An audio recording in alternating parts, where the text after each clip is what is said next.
వెళ్తుంది. మీ ట్రాక్ వచ్చినప్పుడు మటుకు క్లైమాక్స్‌లో అది 2019, 2020 టైమ్ పీరియడే. అవును. బట్ మీ హెయిర్ స్టైల్ అంతా రెట్రో స్టైల్‌లో పెట్టుకున్నారు. అది అది డైరెక్టర్స్ ఆర్టిస్టిక్ చాయిస్ అండి.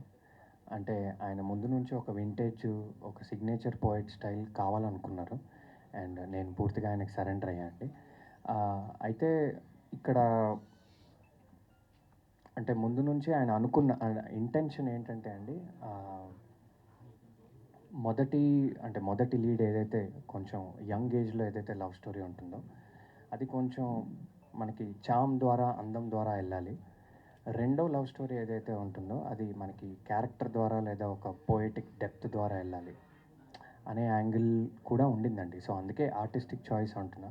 So, he wanted a vintage look for that character and అది కొంచెం అలానే డిజైన్ చేయడం జరిగింది. Yeah! I hope you got the answer. Yes. Yeah! తప్పకుండా నెక్స్ట్ సినిమా ఈ లుక్‌లో చేస్తా అండి. చాలామంది అన్నారు ఇది. అయితే ఏంటంటే, నేను ఒక విషయం ఇక్కడ చెప్తా అండి. అంటే ఒక యాక్టర్ లాగా తప్పకుండా ఏంటంటే, ఇప్పుడు కొన్ని చోట్ల అంటే పబ్లిక్‌గానే చెప్తున్నా, ఏం లేదు. యాక్టర్ అనేవాడు అన్నీ తీసుకోవాలి. లేకపోతే సినిమాల్లోకి రాకూడదు కాబట్టి. ఆహ్, అక్కడక్కడ లుక్ మిస్‌ఫైర్ అయిందనే కామెంట్స్ వచ్చాయండి. అయితే ఏంటంటే దట్ ఈస్ సంజయ్ అండి.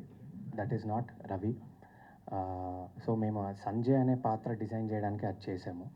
అయితే ఇక్కడ ఏంటంటే, ఇప్పుడు సపోజ్ నేను ఒక 3, 4 సినిమాలు చేశాక, నేను ఇది చాలా 100% కాన్ఫిడెన్స్‌తో చెప్తున్నా.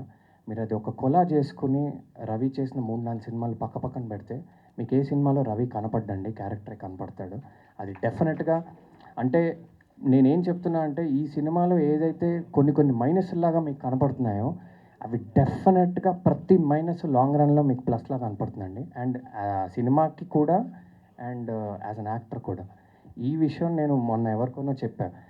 నేను 3, 4 సినిమాలు చేశాక మీరు కొలాజ్ చేయండి. ఒక్కొక్క క్యారెక్టర్ ఏంటనేది. రవి ఈజ్ అన్ యాక్టర్ అంటారని చెప్పా. నేను దాని మీదే నిలబడుతున్నా. అండ్ తప్పకుండా జరుగుతుందని కోరుకుంటున్నా. Thank you.